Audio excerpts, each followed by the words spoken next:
हाय दोस्तों, आज आप लोग कैसे हैं। आज आप लोग को शेर ससूरी के प्रशासन के बारे में। ये ऐसा शासक था जो अपनी शासन व्यवस्था इतने अच्छे से बनाया चलाता था। तो उसके शासन व्यवस्था को देखते हुए अकबर ने उसके कुछ व्यवस्था को फॉलो किया। जैसे अब आधुनिक भारत में भी शासन जो इसका मुद्रा व्यवस्था थी रुपया, आज आधुनिक भारत में भी है। और उस समय 1835 तक इसके जो शेर ससूरी की रुपया मुद्रा की बात थी प्रचलित था। ठीक, अब हम पढ़ते हैं शेर ससूरी के शासन के बारे में। ठीक, शेर ससूरी की जो शासन प्रशासन है, पहला है केंद्रीय। क्या है? केंद्रीय प्रशासन है। ठीक, प्रशासन है। जो केंद्रीय शासन सत्ता थी, किसके हाथ पावर थी? ये केंद्र की पावर किसके पास थी? पावर तो शेरशाह के पास थी। कौन? मेन शेरशाह था। कौन था? शेरशाह। शेरशाह सूरी था। ठीक, इसके पास। और जो ये केंद्रीय प्रशासन है, ये कई राज्यों, सूबे, सरकारों में बटा हुआ था। ठीक, किसमें बटा हुआ था? जैसे कई राज्यों में, ठीक, राज्यों, सूबा और सरकार और सरकारों में और परगनों में गांव में। ठीक, इतना ऐसे बटे हुए थे उसके साम्राज्य। कुल संख्या बताई जाती है जो इसके राज्य, कुल मतलब कुल सरकारों की संख्या बताई जाती है। सरकार मतलब जिला होते थे। कुल कितना? 47 बताए गए हैं। कितने? 47 बताए गए। उप विभाग कितने बताए गए हैं? उप विभागों की संख्या 19 बताई गई है। ठीक, अब आपको यही सब बताया जाएगा। अब इसमें शेर ससूरी, अब इसके मुख्य विभाग होते थे। जो केंद्रीय शासन है, मुख्य विभाग क्या होते थे? मुख्य विभाग। जैसे मुख्य विभाग एक है दीवान ए अर्ज। दीवान अर्ज, इनका विभाग क्या था? दीवान अर्ज थे, दीवान ए रिसालत थे, और दीवान ए इंसा था। ठीक, और दीवान ए अर्ज मतलब दीवान ए वजारत थे। ये आज कई विभाग, 4 विभाग प्रमुख थे जो बटे हुए थे शेर ससूरी के समय में। ठीक, मतलब अपनी शासन व्यवस्था इतने अच्छे से बनाया हुआ था जो उसके शासन व्यवस्था। लेकिन अगर ये इसकी मृत्यु अचानक तोप के फटने से ना होती तो ये शासन व्यवस्था बहुत दिन तक इसका शासन करता और मतलब जो भारत की स्थिति है कुछ और अच्छे से बना सकता था। अपने आगे वंश को बढ़ा सकता था। ठीक, अब आगे हम देखते हैं कि इसका पहले दीवान ए अर्ज है। ठीक, दूसरा क्या नाम है? दीवान ए वजारत। ठीक, इसका विभाग अभी बताते हैं। फिर दूसरा है दीवान ए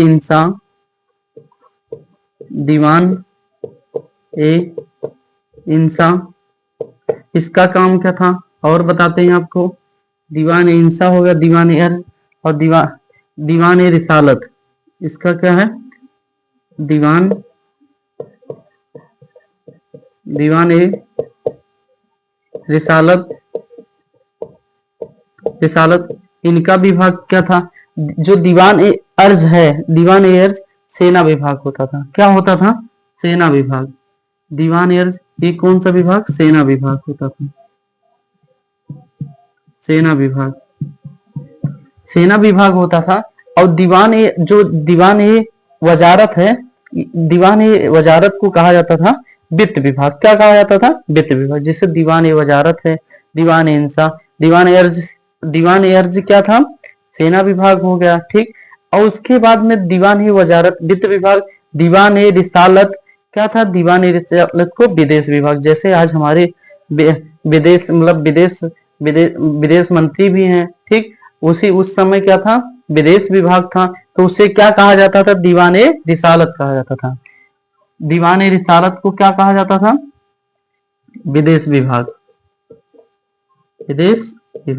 जिसे हम लोग आज कहते हैं विदेश मंत्रालय। ठीक, विदेश मंत्रालय कौन देखता है? तो आधुनिक काल में होगा। ठीक, अब हम देखें दीवान ए अर्ज होगा सेना विभाग। दीवान ए वजारत क्या था? दीवान ए वजारत का काम था वित्त विभाग। जो इस समय हमारे भारत के वित्त मंत्री हैं सीतारमन है, तो उस समय वित्त विभाग होता था, जिसे कहा जाता था दीवान ए वजारत, वित्त विभाग। ठीक, वित्त विभाग होता था। ठीक, उनका काम होता था।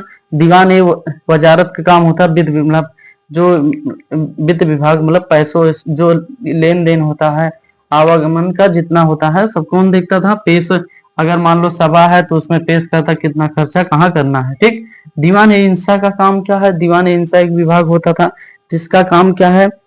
पत्राचार। क्या है? पत्राचार होता था। क्या होता था? पत्राचार। पत्राचार, जैसे उस समय पहले के अखबार होते थे वो क्या था? पत्राचार होते थे। ठीक, अब इसका काम सब हो गया। अब इसके मुख्य विभाग कौन थे? दीवान ए तिसालत है, दीवान ए इंसा है, दीवान ए अर्ज कहा जाता था, दीवान ए वजारत आदि विभाग होते थे।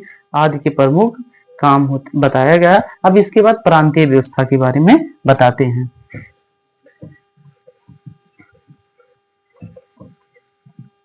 अब प्रांतीय व्यवस्था के बारे में देखिए, जो प्रांतीय व्यवस्था, प्रांतीय प्रशासन, प्रांतीय प्रशासन, जो प्रांतीय प्रशासन है कई विभागों में बटा हुआ था। प्रांतों कई विभागों में बटा हुआ था। जैसे प्रशासन को, प्रशासन जैसे राज्य के बाद सूबा में बटा हुआ था। कई सूबा के बाद सरकार में विभक्त था। इसमें सरकार के बाद परगना के बाद गांव में विभक्त था। ठीक, अब इसके प्रमुख अधिकारी कौन होते थे? अगर पूछा जाए प्रांतीय व्यवस्था की सबसे छोटी इकाई गांव होती थी। सब उसके बाद सरकार को क्या कहा जाता था? जिला कहा जाता था। ठीक, अब इसके जो प्रशासन के प्रमुख अधिकारी होते थे उनका काम क्या है? प्रमुख अधिकारी, जैसे प्रमुख अधिकारी, प्रांतीय व्यवस्था के प्रमुख अधिकारी,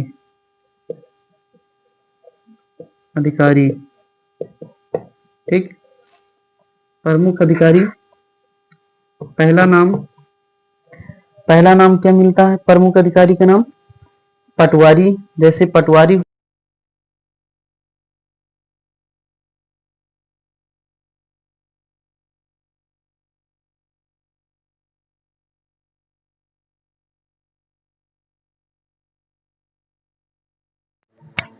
इसमें जैसे पटवारी हो गया, फिर मुंसिफ हो गया, प्रमुख अधिकारी, प्रांतीय के प्रमुख अधिकारी, फिर उसके बाद सिकदार हो गया,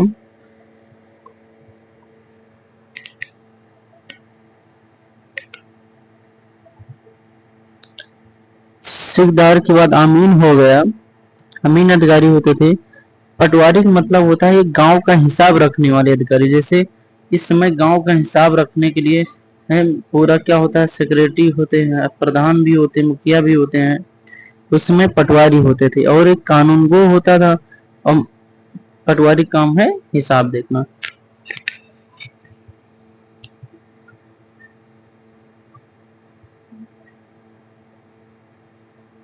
गांव का हिसाब देखना। और मुंसिफ का काम है, मुंसिफ कौन अधिकारी होता था? न्यायाधीश का अधिकारी होता था। इसका काम है न्यायाधीश मतलब न्याय करना। जैसे हमारे भारत में इस समय है न्यायाधीश होते हैं न्यायालय, उच्च न्यायालय, और उच्च न्यायालय, उच्चतम न्यायालय। ठीक, और ये क्या होता है? मंडल जिला न्यायालय होते हैं। सिकदार मतलब सेना का अधिकारी होता है। अमीन मतलब होता है भूमि की माप करवाने वाला अधिकारी। दूसरा है कर व्यवस्था करने का अधिकारी। जैसे ये होता है कि कितना कर किस पे लगाना है, किस भूमि पे कितना कर, कौन सा शुंगी कर, जितने कर होते हैं उसका व्यवस्था कौन देखता है? अमीन अधिकारी देखता है। आप लोग इतना मेहनत करिए कि हर एक क्लास आपको मिलती रहे, आप लोग भी सही और सपोर्ट करते रहे। अब देखेंगे कानून गो के बारे में। कानून गो का काम होता था, जैसे जमीन का रिकॉर्ड रखना, जैसे हमारे यहाँ तहसील है, तहसील के जमीन का जो रिकॉर्ड रखा जाता है, लेखपाल मतलब लेखपाल होते हैं, उसका एक रिकॉर्ड रूम होता है।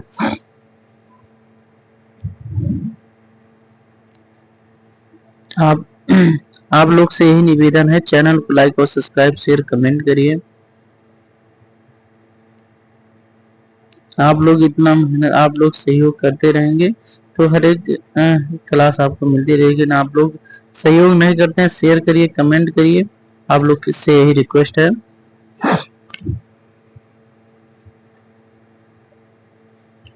अब आप लोग को बताया जाएगा, ये प्रांतीय व्यवस्था हो गया, न्याय व्यवस्था, सैनिक व्यवस्था, अब मुद्रा व्यवस्था, मुद्रा के बारे में भी बताया जाएगा। ठीक, सेना व्यवस्था, और शेर ससूरी के समय में जो सेना व्यवस्था थी बहुत अच्छी थी, क्योंकि वो शेर ससूरी नगद वेतन देता था सैनिकों को। और घोड़े घोड़े जो होते थे उनके हुलिया बदलने की व्यवस्था थी, हुलिया बदल दिए जाते थे पहचान करने के लिए। ठीक,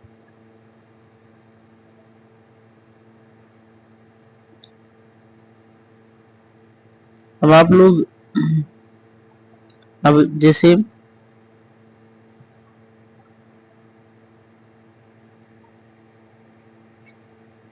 मुद्रा, शेर ससूरी ने मुद्रा मुद्रा चलाई थी, जिसे हम लोग रुपया भी कहते हैं।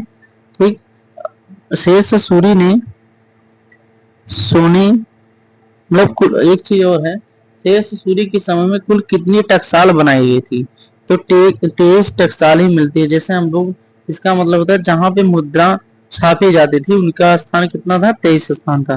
23 जगहों पर मतलब टकसाल बनाए गए थे। ठीक, जो सोने के अशरफ होते हैं उनका वजन कितना होता है, कितने, 380 ग्राम तक होता है।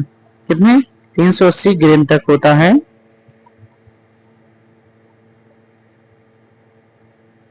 सॉरी नहीं, जो मतलब सोने के दिनार अशरफ का होता है, उसका कितना होता है, ये होता है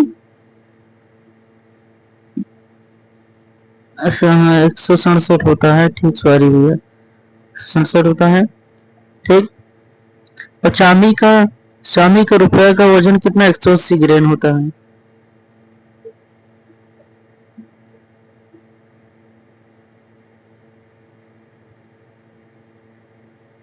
तांबे तांबे का दाम चलाया था शेर ससूरी ने, ये 380 ग्राम का होता है। तांबे के दाम जो चलाया था शेर सूरी, उसका वजन कितना होता था, 380 ग्राम होता था। ठीक,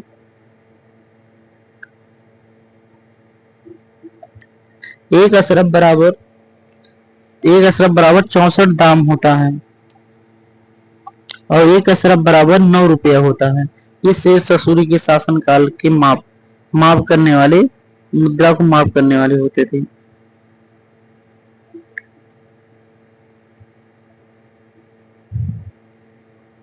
शेर ससूरी के शासन काल में